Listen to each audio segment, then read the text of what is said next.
नमस्कार। संवाद के एक नए अंक में एक बार फिर आप सभी का स्वागत है। जम्मू कश्मीर के राजनीतिक परिदृश्य की अगर बात करें तो लगभग पिछले 4 महीने से जम्मू कश्मीर में एक नई सरकार आई है और वर्ष 2024 की अगर बात करें बहुत बड़ा वर्ष जम्मू कश्मीर के हवाले से रहा, क्योंकि एक लंबे अरसे के बाद जम्मू कश्मीर में विधानसभा के चुनाव हुए और एक चुनी हुई सरकार यहाँ पर आई है और इस वक्त नेशनल कॉन्फ्रेंस लेड सरकार जम्मू कश्मीर में सत्ता की बागडोर संभाली है।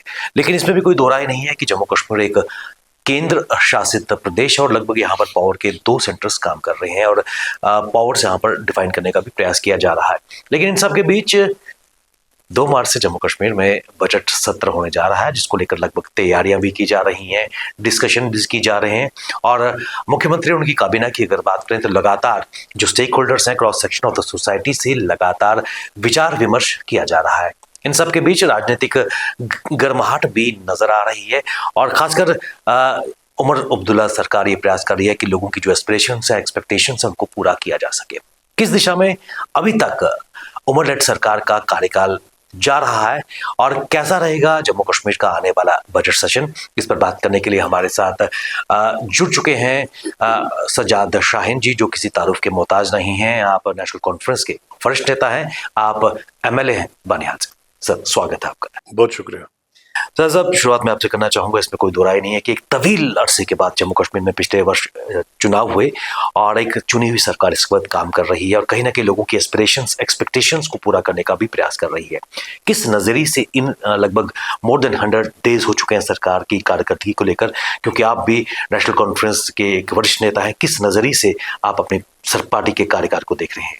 देखें, सबसे पहले सूर्य जी, मैं आपका शुक्रिया अदा करूंगा कि आपने हमें वक्त दिया यहाँ पे आके बात करने का। और जहाँ तक हुकूमत का ताल्लुक है, गवर्नमेंट की परफॉर्मेंस का ताल्लुक है 100 डेज के हवाले से, मैं ये समझता हूँ कि ये एक वाहिद ऐसी हुकूमत है जो यूनिक सर्कमस्टांसेस में काम कर रही है। आज तक जब भी आपने चुनी हुई हुकूमतें देखी होंगी इस अर्स्टवाइल स्टेट में, उनके अंदर आपने जो फंक्शनिंग है उसमें इस तरह का आपने सिस्टम नहीं देखा होगा। जैसे आपने अपनी बात में खुद ही ये बात कह दी और सारी सिचुएशन को आपने अवाम के सामने रख दिया कि अभी तक बिजनेस रूल हमारे बने नहीं है। एमएचए का ये डोमेन है कि वो बिजनेस रूल्स बनाए, चूंकि यूनियन टेरिटरी इस वक्त उसमें हम काम कर रहे हैं। और सबसे बड़े दुर्भाग्य की जो बात है वो ये है कि जिस रियासत को क्राउन ऑफ इंडिया के नाम से जाना जाता है पूरी दुनिया में, और हम लोग ये गर्व से कहते हैं कि ये मुल्क का ताज है, उस ताज के टुकड़े टुकड़े करके उसको छोटी छोटी यूनियन टेरिटरीज में 5 अगस्त 2019 को बांट दिया गया। और पहली दफा पूरे इस अपने मुल्क की तारीख में एक वाहिद रियासत इतनी इंपॉर्टेंट जो स्ट्रेटेजिकली है उसको एक फुल फ्लेज रियासत से डिमोट करके उसको यूनियन टेरिटरी में बदल दिया। अब फंक्शनिंग का तो आपके सामने सारा सिलसिला है, 4 महीने हो गए हैं, होने को है, अभी तक बिजनेस रूल्स नहीं बने। अब मैं इसमें नहीं जाना चाहता कि ये डेलिबरेट अटेम्प्ट है हुकूमत को कमजोर करने की कड़ी है, अवाम को तकलीफ पहुंचाने का इसके पीछे कोई मंशा है, या फिर जो मरकज का जो एक जो उनका ऐलान, जो हमने उनकी बातें सुनी, अपने प्राइम मिनिस्टर साहब की बातें हमने लाल किला से सुनी कि दिल की दूरी और दिल्ली की दूरी को मिटाना है, खत्म करना है। होना तो ये चाहिए था कि एक बहुत बड़ी अपॉर्चुनिटी इस वक्त मरकजी हुकूमत के पास है, जो अपॉर्चुनिटी अपने साथ एक इतने बड़े मैंडेट को लेके आई है। आप देखें 30-40 साल के बाद किसी भी पॉलिटिकल पार्टी को इस जम्मू कश्मीर की रियासत में इतना मैसिव मैंडेट मिला हो। नेशनल कॉन्फ्रेंस को मैसिव मैंडेट मिला, हम लोगों को उनकी सराहना करते हैं, उनके उनके विजडम को हम सलाम करते हैं। उन्होंने हम पे भरोसा जताया, उम्मीद जताई, और जम्मू में मैंडेट बीजेपी को मिला। अब एक बात समझने की है कि चलो ठीक है, आपने नेशनल कॉन्फ्रेंस को अगर उनके मैंडेट को रेस्पेक्ट नहीं करना, चलिए मान लेते हैं कोई पॉलिटिकल कोई वंडाटा है, या कोई आपकी कोई आपका कोई मंशा अलग, हिडन कोई एजेंडा अलग है लेकिन अब जम्मू में जो मैंडेट मिला है बीजेपी को, आप उस मैंडेट की भी रेस्पेक्ट नहीं करते। ये मैंडेट जम्मू वालों ने या कश्मीर वालों ने या कहते चनाब वालों ने, पीर पंचाल वालों ने काम करने के लिए दिया था, बेरोजगारी को खत्म करने के लिए दिया है, रियासत में तरक्की और खुशहाली को लाने के लिए दिया हुआ है। लेकिन आप उसके बरक्स कर रहे हैं। आप लोगों के उसको ये अभी तो आपके पास एक शुरुआत है। जम्मू कश्मीर एक बड़े बड़े तकलीफों से गुजरा है। 30 साल हमने टर्माइल देखा, मिलिटेंसी देखी, हजारों जानें चली गई, हजारों परिवार उससे इफेक्ट हुए, हजारों नौजवान कब्रिस्तानों में, हमारे सैकड़ों फौजी, हजारों फौजी हमारे, उनकी उनकी हमको उनसे महरूम होना पड़ा, उनकी जानों का नजराना उन्होंने पेश किया। अगस्त टर्माइल से अगर हम बाहर निकले एक खुशहाली और एक उम्मीद के साथ, लोगों ने इस दफा आप देखें 30 साल का रिकॉर्ड ब्रेक हुआ है। आप अपने पोल परसेंटेज देखिए, इससे पहले की पोल परसेंटेज देखिए और आज की आप परसेंटेज ऑफ पोलिंग देखिए। आज तो उन जगहों पे शिद्दत से वोट पड़े जिन जगहों पे कभी बायकॉट हुआ करता था। तो इस मैंडेट के पीछे एक एस्पिरेशन है, इस मैंडेट के पीछे एक भावना है, उम्मीद है, ख्वाब है, अरमान है। उनके रेस्पेक्ट, उसका आदर करने की जरूरत है। पॉलिटिक्स बहुत हो गई, इलेक्शन लड़ने तक पॉलिटिक्स ठीक है, लेकिन मैं ये समझता हूं कि अब पॉलिटिक्स को मजीद आगे बढ़ाने से बेहतर है कॉन्फिडेंस बिल्डिंग मेजर्स उठाए जाए, जिससे लोगों का एतमाद, लोगों का कॉन्फिडेंस रेस्टोर हो, लोगों को राहत मिले, लोगों की परेशानियां खत्म हो, लोगों की जिंदगियों में आसानी आए, लोगों को ईज ऑफ लिविंग आए। उस पे हमको काम करना है। और मैं समझता हूं कि मरकज को चाहिए कि वो एक कॉर्डियल एटमॉस्फेयर के साथ एक रिलेशंस जो है हुकूमत के साथ जो होने चाहिए, और हमको स्टेप मदरली ट्रीट मत कीजिए। आप खुद ये क्लेम करते हो और छाती ठोक के आप कहते हो कि जम्मू कश्मीर हमारा अंग है, अटूट अंग है। अगर आप वाकई इस अंग को अपना अटूट अंग मानते हो तो फिर दोहरा व्यवहार क्यों? तो फिर क्यों हमारे साथ डिफरेंट यार्ड स्टिक्स? हमारा हक हमको क्यों नहीं मिल रहा? नौजवानों का हक उनको क्यों नहीं मिल रहा? आपने हमारी रियासत हमसे छीनी, महाराजा साहब की बनाई हुई रियासत। आपने हमारा स्टेट सब्जेक्ट लॉ हमसे छीना, आर्टिकल 35 हमसे छीना। आज देखिए हालत क्या है। आज जम्मू में देखिए, आज चोरी चकारी बदमाशी हर तरह से माहौल खराब करके रखा। हमारा जो एक संस्कार, जो हमारा एक एथिक्स था, हमारा एज डोगरास, एज ए कम्युनिटी जो हमारा एथिक्स था, आज तो वो सारा पोल्यूट हो रहा है। आज तो मैं इस जम्मू को किसी और जगह के साथ उसको इक्वेट नहीं करना चाहता, लेकिन एक वक्त में माना जाता था कि ये ऐसी जगह थी जहां शेर और बकरी इकट्ठा पानी पिया करते थे। आज आपने इसको जेब कतरों का शहर बना दिया, चोरी चकारियों का शहर बना दिया, गुंडागर्दी का शहर बना दिया। आज फिर से एक आप देखिए, यहाँ पे कभी भी हमने कई सालों से नहीं देखा कोई आपस में इंटर गैंग कोई शूट आउट हुआ करते थे। आज हमको वो भी देखने को मिल रहा है। तो मैं ये समझता हूं कि मरकज की हुकूमत को, सेंट्रल लीडरशिप को जम्मू कश्मीर की पॉलिसी को रिविजिट करना चाहिए। सियासत से हटके अब तो लोगों को एतमाद देने का, लोगों को राहत देने का वक्त है, कॉन्फिडेंस बिल्डिंग मेजर्स उठाने का वक्त है। शाहीन साहब, जिस तरह आपने कहा कि पिछले काफी सालों से लोगों ने, जम्मू कश्मीर के अवाम ने बहुत कुछ सहा है और इन इलेक्शंस के बाद एक नई उम्मीद लोगों में जगी है और इस वक्त समय है लोगों के जख्मों पर मरहम लगाने का, विश्वास बहाली, कॉन्फिडेंस बिल्डिंग मेजर्स की जरूरत है।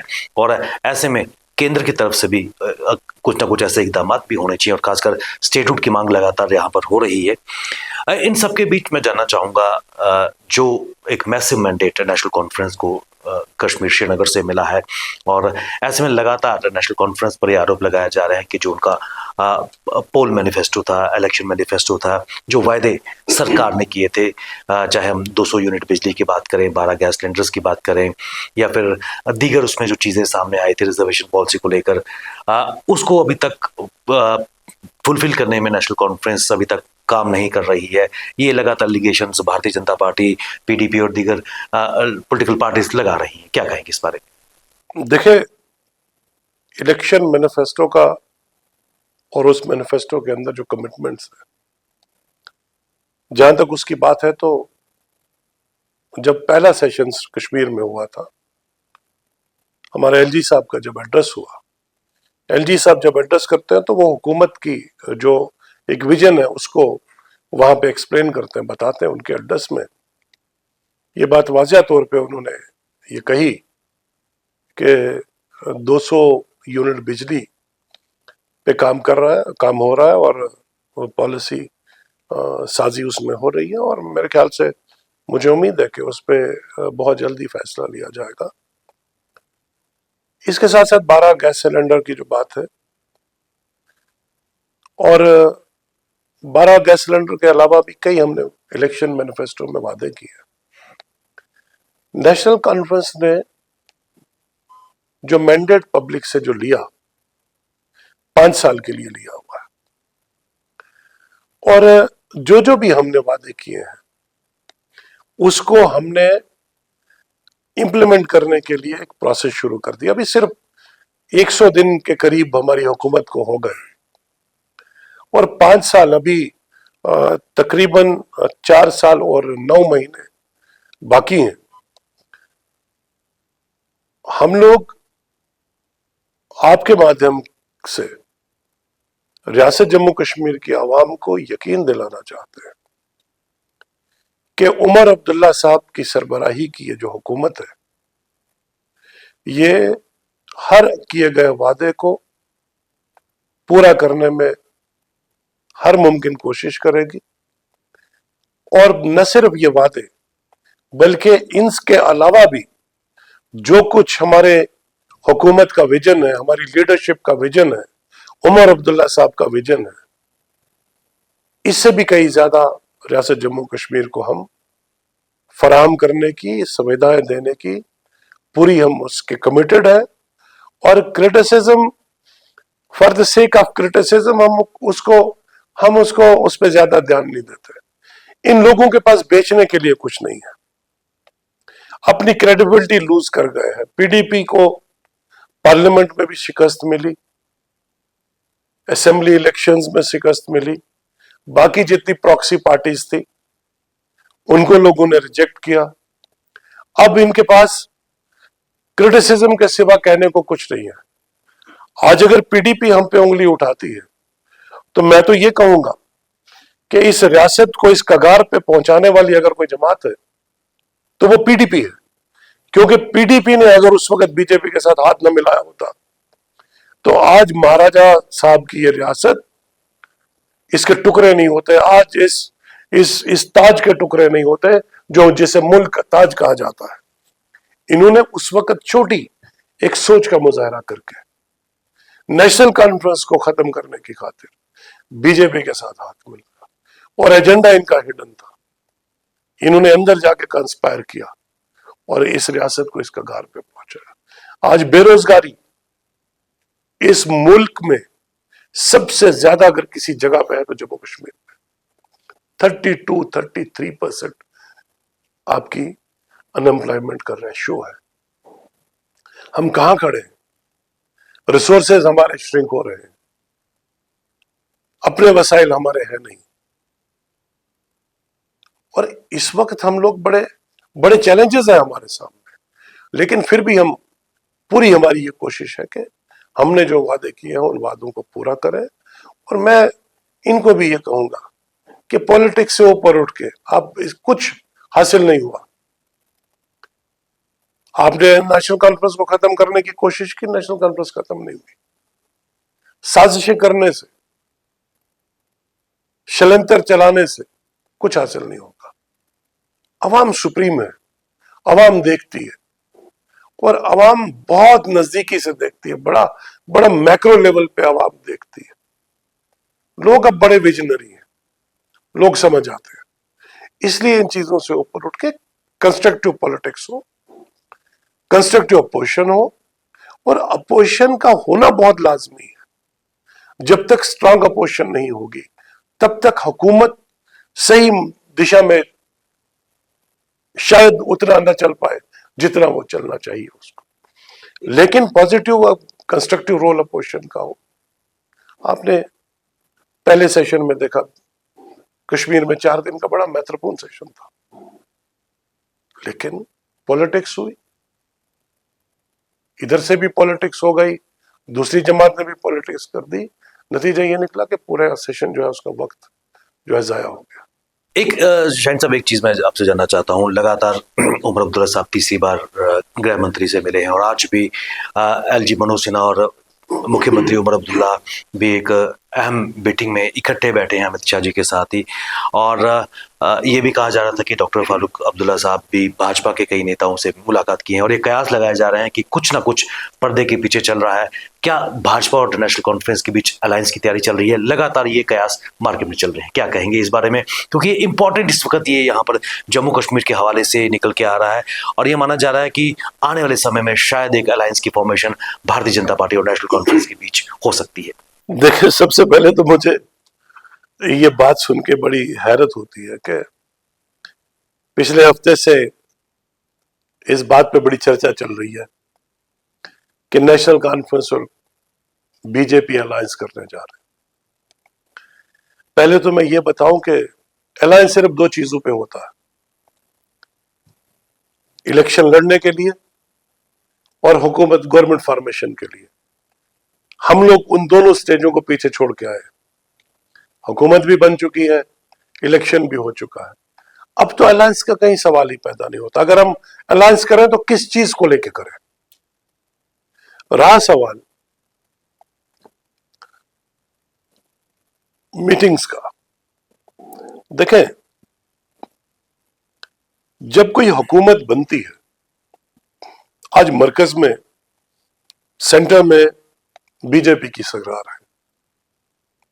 जब तक वो इलेक्शन लड़ रही थी तब तक वो एक जमात को रिप्रेजेंट कर रही थी। लेकिन जब इलेक्शन लड़ने के बाद उनको बहुमत मिला और उन्होंने गवर्नमेंट को बनाया, उसके बाद जब उन्होंने ओथ जो लिया, कॉन्स्टिट्यूशन का ओथ लिया कि मैं इक्वली सबको ट्रीट करूंगा, तो फिर उसके बाद हुकूमत एक जमात तक सीमित नहीं रहती। वह हुकूमत फिर लोगों की हो जाती है, irrespective of political parties, religion, caste, creed और सेक्स। वो फिर सबके लिए, सबको लेके उनको चलना है और वो सब हुकूमत सबको, सबकी वो होती है। इसी तरह से जम्मू कश्मीर में ठीक है, नेशनल कॉन्फ्रेंस को मैंडेट मिला, लेकिन मैंडेट मिलने के बाद जब हुकूमत बनी तो हुकूमत सिर्फ नेशनल कॉन्फ्रेंस की नहीं है। इस हुकूमत में बीजेपी वाले को भी वही न्याय मिलेगा, उसी नजर से देखा जाएगा जिस नजर से नेशनल कॉन्फ्रेंस के वर्कर को देखा जाएगा, नेशनल कॉन्फ्रेंस जमात के साथी को देखा जाएगा, पीडीपी के वर्कर को भी उसी नजर से देखा जाएगा। पैंथर्स पार्टी के वर्कर को भी उसी नजर से देखा जाएगा।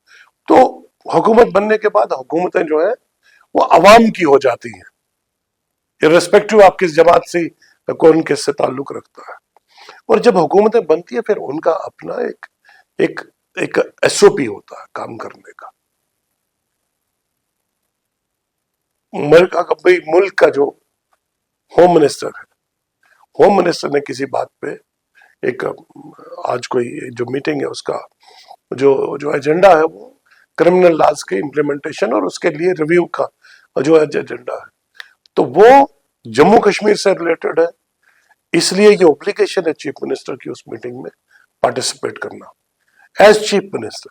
यहां पार्टी से हट के ये सिलसिले हैं, गवर्नमेंट तो सबकी है, इसलिए हमारे लिए जो मरकज की सरकार है हम उसको बीजेपी की सरकार की नजर से नहीं देखते, हम उसको देखते हैं वो हमारी भी सरकार है, हम इस मुल्क का हिस्सा है, हम इस मुल्क के नागरिक है, बाशिंदे हैं, जिम्मेदार बाशिंदे हैं, और हम बहसते बाशिंदे और फिर इस हुकूमत का हिस्सा होने के नाते हम उनको अपना एक एक पार्ट एंड पार्सल समझ के, वो कोई भी हुकूमत हो, तो इसलिए इसमें मतलब इसमें हम there is no need to read between the lines कि अगर चीफ मिनिस्टर साहब होम मिनिस्टर साहब की मीटिंग में है तो उसमें कोई ऐसी कोई बात है, या पिछली दफा बहुत चर्चा हुई प्राइम मिनिस्टर साहब टनल के उद्घाटन के लिए यहाँ पे जोजिला आए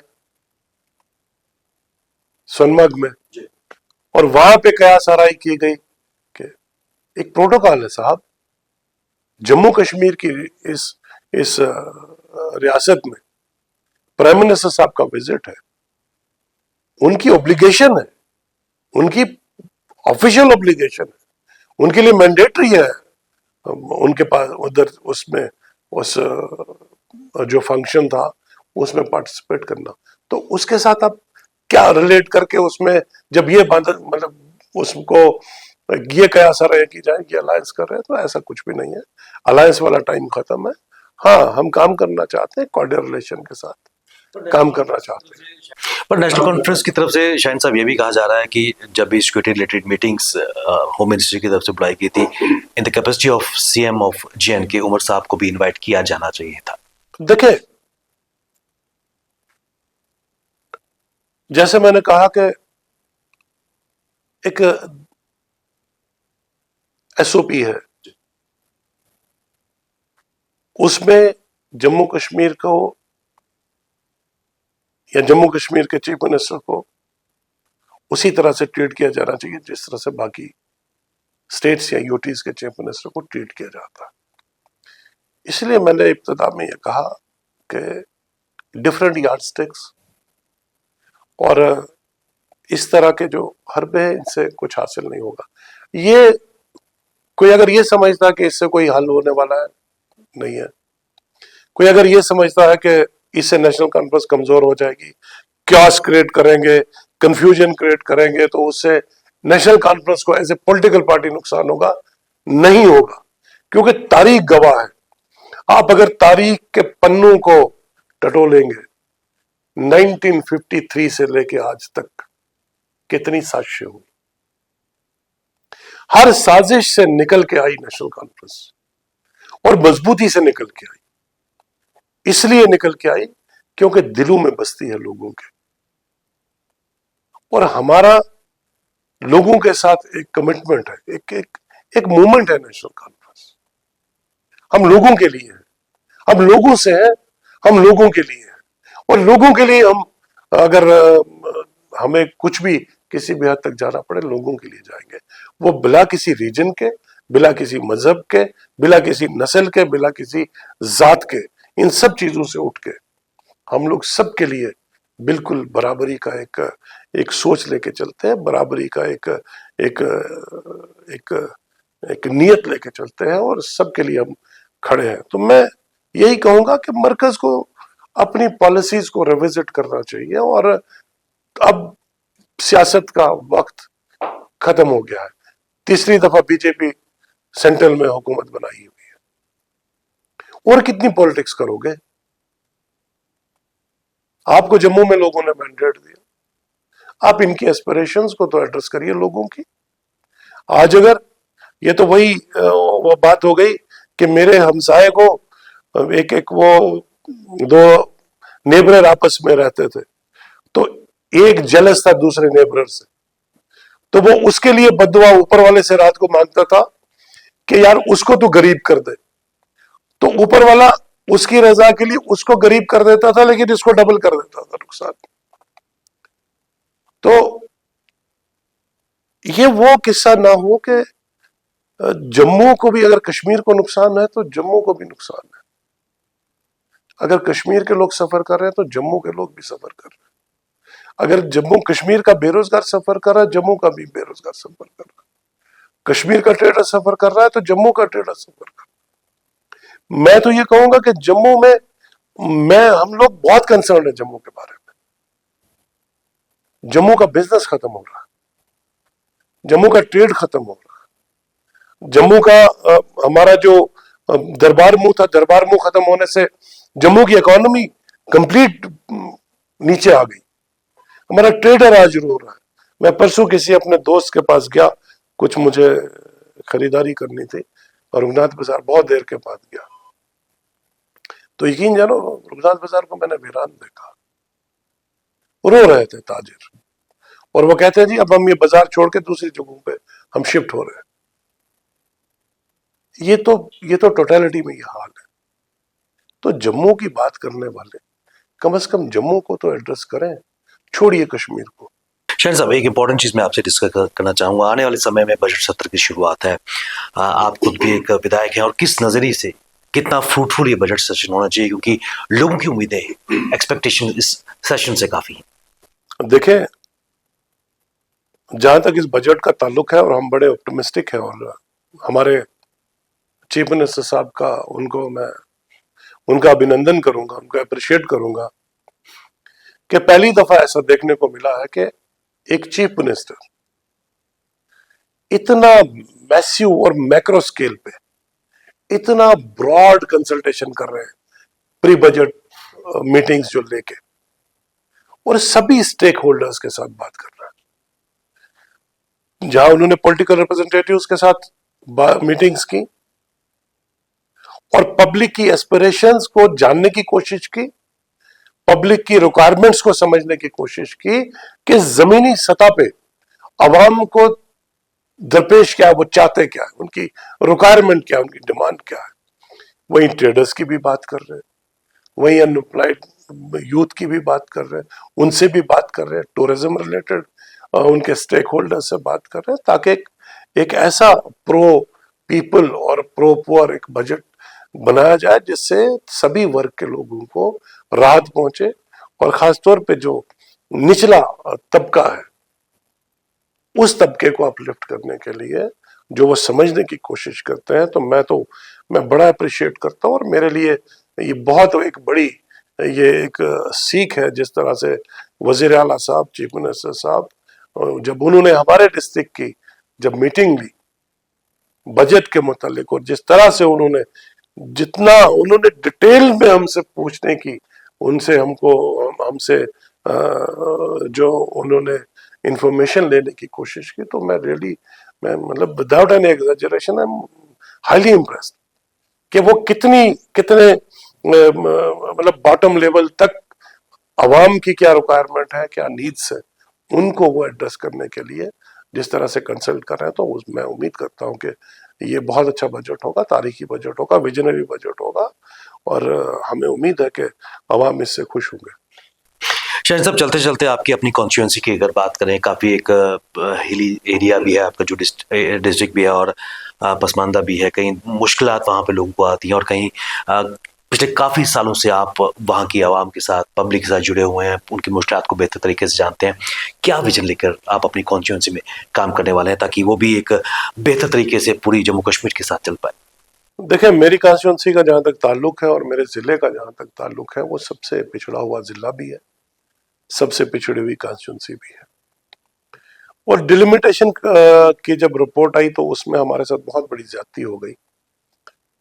हमारी कॉन्स्टिट्यूंसी का कुछ एरिया रामन के साथ जोड़ दिया गया, और गूल कि पूरी कॉन्स्टिट्यूंसी को हमारे साथ जोड़ दिया गया। अब जो गूल के हमारी कॉन्स्टिट्यूंसी के साथ जुड़ने का उसके बाद जो जो सिनेरियो, जो सीन सामने आया वो ये कि हमारी जो बानियाल और गूल की कॉन्स्टिट्यूंसी है, that is the second largest constituency in Jammu province. मेरी कॉन्स्टिट्यूंसी में तकरीबन 1,25,000 वोट है और तकरीबन तकरीबन 1.25 लाख पॉपुलेशन है। और मेरी कॉन्स्टिट्यूंसी का जो एरिया है वो 160 किलोमीटर रेडियस में है।